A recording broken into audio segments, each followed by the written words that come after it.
wabarakatuh. Perkenalkan, nama saya Nesa Fadila dengan NIM 240222146 dari Program Studi Pendidikan Guru Pendidikan Anak Usia Dini. Baiklah, saya di sini akan menjelaskan pembelajaran berbasis bermain sebagai strategi peningkatan kualitas PAUD dalam kerangka SDGs Target 4.2 di Indonesia.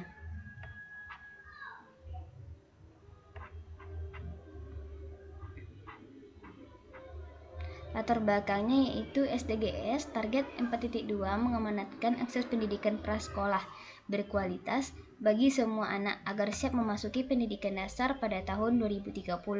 Lalu periode usia 0-6 tahun adalah Golden Age, ketika lebih dari 1 juta koneksi sinaptik baru terbentuk setiap detik.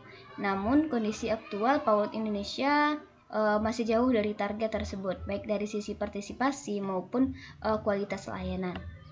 36,36% ini adalah angka partisipasi kasar atau APK PAUD Indonesia, jauh di bawah target universal 2030. Lalu yaitu tujuan penulis yang pertama yaitu menganalisis dasar teoritis dan bukti empiris play based learning PBL dalam konteks PAUD. Lalu yang kedua yaitu mengkaji bagaimana PBL relevan terhadap pencapaian SDGs Target 4.2 di Indonesia.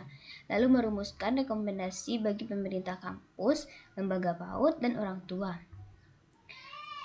Menurut Jean Piaget, anak usia dini belajar paling optimal melalui eksplorasi langsung terhadap objek dan lingkungannya. Lalu yang kedua yaitu bermain adalah mekanisme utama asimilasi dan akomodasi untuk membangun skema kognitif baru.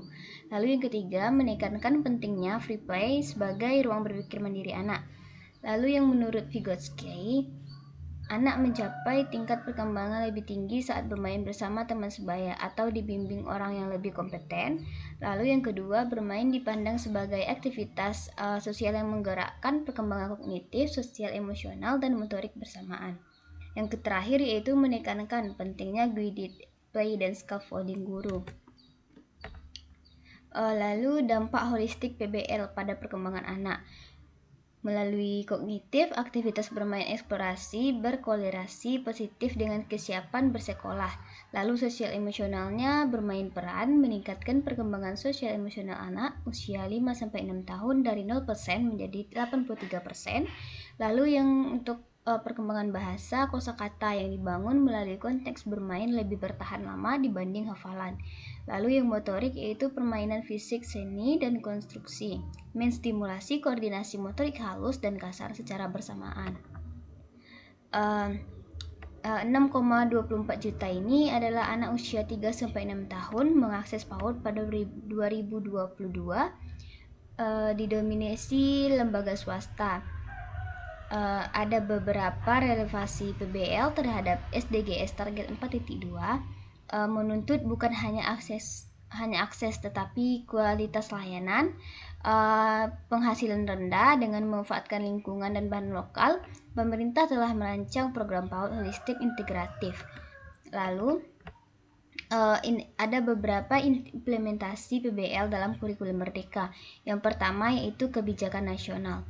Kebijakan nasional ini Kemendikbudristek mengadopsi prinsip Merdeka Bermain sebagai fondasi kurikulum Merdeka PAUD.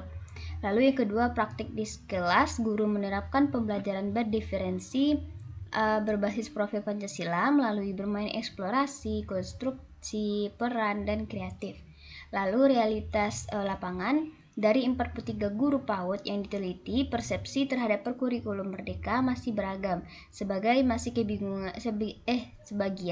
masih kebingungan membedakan kurikulum, model, dan metode. Lalu tantangannya yaitu kompetensi guru beragam dan upah rendah terutama di daerah rural, ketimpangan infrastruktur terutama di daerah 3T, hampir 50% anak Papua pedesaan belum sekolah. Lalu yang terakhir yaitu persepsi orang tua yang menganggap bermain sebagai kegiatan membuang waktu belajar. Solusi strategis yaitu peningkatan BOP PAUD, perluasan formasi ASN, dan P3K. pengembangan infrastruktur PAUD di daerah 3T, program parenting berbasis PBL yang diintegrasikan ke kegiatan rutin lembaga PAUD. Lalu kesimpulannya yaitu ada 3 landasan kuat, kesenjangan nyata, dan jembatan solusi. PBL memiliki landasan teoritis menurut Jean Piaget dan Vygotsky. Masih ada kesenjangan signifikan antara kondisi PAUD Indonesia APK 36,36% dan tuntutan SDGs. Lalu PBL menjadi jembatan paling kontekstual dan berkeadilan karena dapat diimplementasikan dengan sumber daya lokal tanpa infrastruktur mahal. Baik, sekian presentasi dari saya akhiri dengan Assalamualaikum warahmatullahi wabarakatuh. Terima kasih.